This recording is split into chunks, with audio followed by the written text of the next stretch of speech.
बम ने जाटा ने अपने बराबर में बिठा के ओका लग भी नहीं पाया कर दे। जाट और बम ने एक दूसरे का ऐसा के ठा रखा था जो ये आपस में कटा कर दे। यो ये दुख है जो दूसरी किसान जाति थी अहीर, रोड, गुज्जर, इनका भी लग गया तो दोस्तों पस्सा पलट गया।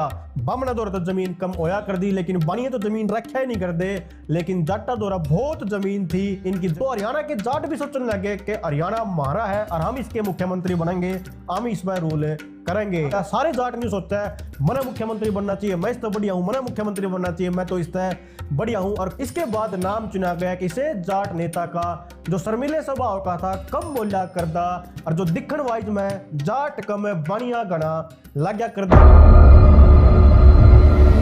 दोस्तों पुराने टाइम में जाट और पंडित एक दूसरे तक खूब कटा कर दे, इनकी लैगबाजी रहा कर दी। हालांकि ईब तो सब ठीक है, भाईचारा है, लेकिन पहले के तो इन जाटा ने पंडिता का और के इन पंडिता ने जाटा का ठहर रखा था।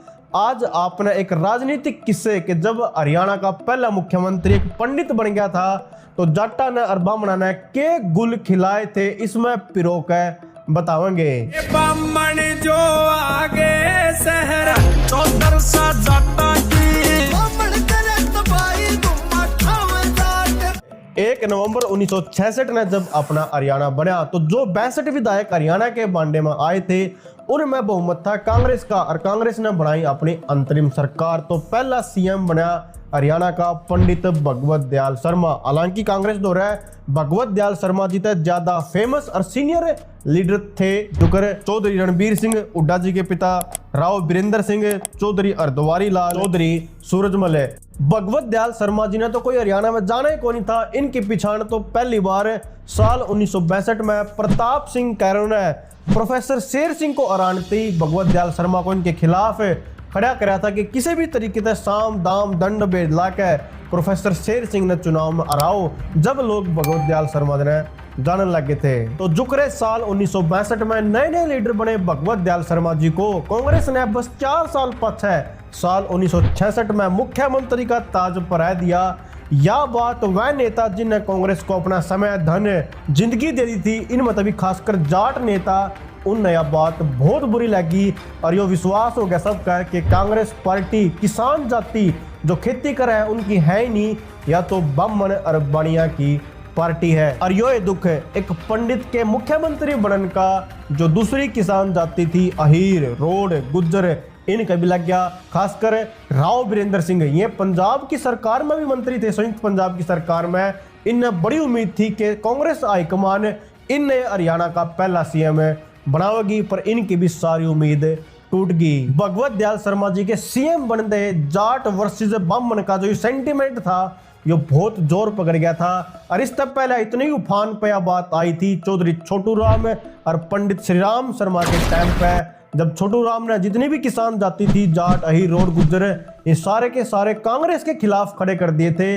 वो कांग्रेस पार्टी जिसने बमन और बनिया की पार्टी होने का तमगा मिल गया था। अब आप सोच रहे होंगे कि जाट और बमन ने एक दूसरे का ऐसा के ठा रखा था जो ये आपस में कटा कर दे। दोस्तों इसके 2 कारण थे, एक तो कल्चर और दूसरा आर्थिक स्टेटस। आजादी तक पहले की बात है, जाट जाति के लोग बड़े निचले लेवल के, निचले तबके के समझे जाया कर दे।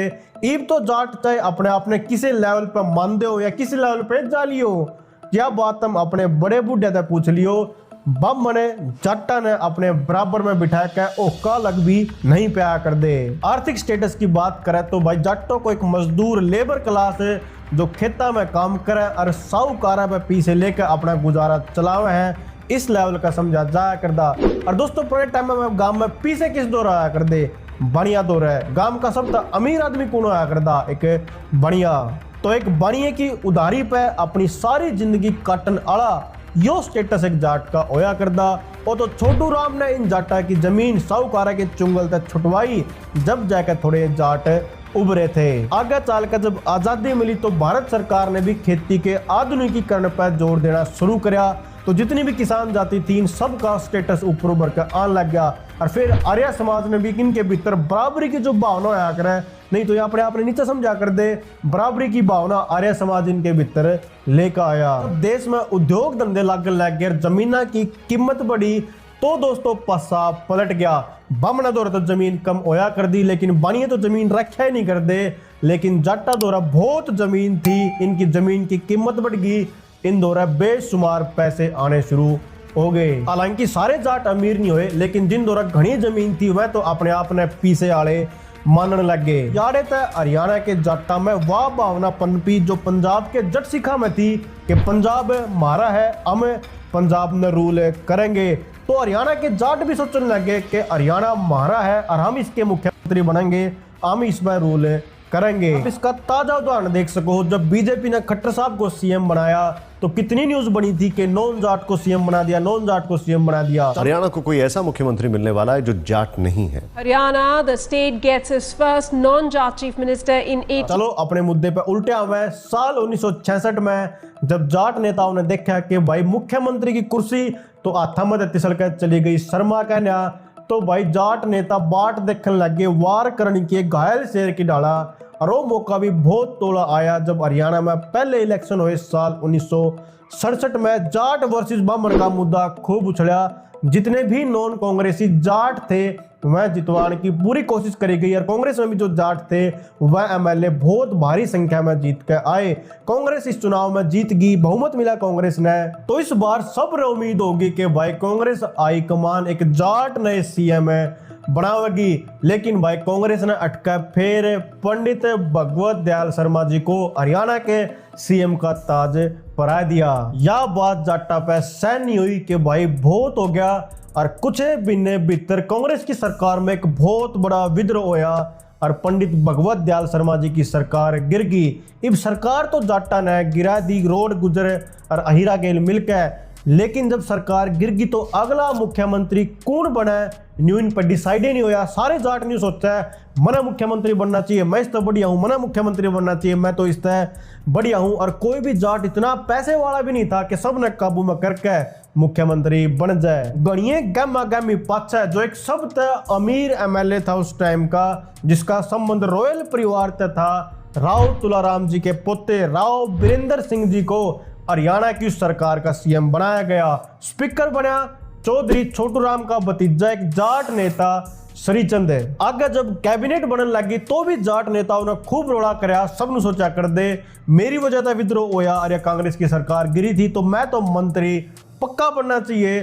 तो दोस्तों राव वीरेंद्र सिंह ने आज तक की हरियाणा की सबसे बड़ी कैबिनेट बनाई। लगभग जितने भी विद्रोही थे सबको या तो कैबिनेट का पद या फिर उसी के बराबर का कोई मलाईदार पद देकर शांत करा गया था। पर फिर भी इन जाटा पे सरकार एक साल भी नहीं चली और सरकार गिर गई। साल 1968 में अटके चुनाव हुए और हरियाणा की जनता ने कांग्रेस का फिर अटका बहुमत दे दिया। इब का हाईकमान कांग्रेस हाईकमान जो दूध तक जल गई थी वह लस्सी ने भी फूक मार मार कर पीना चाह थी। ऊपर तक आदेश आया कि भाई कोई भी नॉन जाट मुख्यमंत्री नहीं बनाएगा, हरियाणा में सिर्फ एक जाटे मुख्यमंत्री बनाया जाओगा।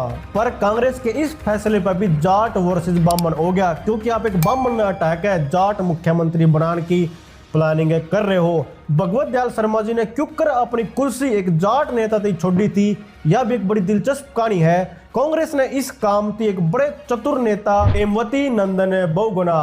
कांग्रेस हाईकमान ने बहुगुणा जी को चुनाव तक पहले दो काम करने की भेज दिया था। एक तो यो कि सारे एमएलए चुनाव के पास इकट्ठे रहने चाहिए, कोई भी विद्रोह नहीं होना चाहिए। दूसरा काम है भगवत दयाल शर्मा जी को चुपचाप साइड लाइन करना आराम आराम तय और चुनाव पाछे की साथ जाट मुख्यमंत्री टोना जो कांग्रेस हाईकमान के ऑर्डर ने चुपचाप फॉलो करे। तो सबसे पहले बहुगुणा जी ने भगवत दयाल शर्मा जी को बकाया कि भगवत दयाल जी आप चुनाव ना लड़ो, क्योंकि आप तो कांग्रेस के सबसे बड़े नेता हो, आपने हर विधानसभा में जाकर कांग्रेस का प्रचार करना है। जब आपने अपनी सीट पर फोकस करना पड़ गया तो बाकी सीटा पर कांग्रेस का क्या हाल होगा। और इस बकाई में भगवत दयाल शर्मा जी आगे वह चुनाव लड़ने तक पाछा हट गए।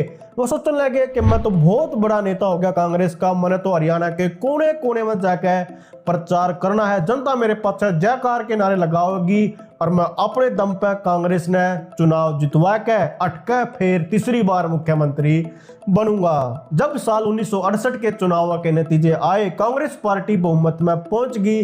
विधायक दल की मीटिंग में एमवती नंदन बहुगुणा जी हाईकमान का मैसेज लेकर पहुंचे कि जो भी एमएलए जीत कर आए हैं उन्हें मैं तय ही कांग्रेस का सीएम चुना जाऊंगा। नु सुन दे भगवत दयाल शर्मा जी का तो झटका लग गया। क्या बोला तूने? यू के साथ धोखा मिला, मैंने तो चुनाव भी लड़ा, मैं तो एमएलए भी कौन नहीं, मैं तो झटते सीएम की रेस में तो बाहर हो गया। पर इसे टाइम पे बहुगुणा जी ने एक और चुप्पा भगवत दयाल शर्मा जी तक दे दिया कि शर्मा जी आप तो एक बहुत बड़े लीडर हो लिए हो, आपका जो योगदान है इब नेशन बिल्डिंग में लिया जाओगा, केंद्र की सरकार में आपको एडजस्ट करा जाओगा। भगवत दयाल शर्मा जी ने दुख में चुपचाप अपना सिर न्यू हिला दिया। वह करते भी के इतने पॉपुलर थे भी नहीं कि कुछ विधायकों ने पैड़ कर ले जाए और ओपोजिशन के लिए मिलकर अटका अपनी सरकार बना ले, तो वह चुपचाप अपना हरियाणा थी एक जाट मुख्यमंत्री टोन में बहुगुणा जी की मदद करने लग गए। सब तक पहला नाम चुना गया जाट नेता चौधरी रणबीर सिंह, जो भूपेंद्र सिंह हुड्डा के पिता थे उनका। पर उनके फैसले ने तो सबको चौंका दिया। रणबीर सिंह ने एकदम तक कह दिया मैंने मुख्यमंत्री नहीं बनना।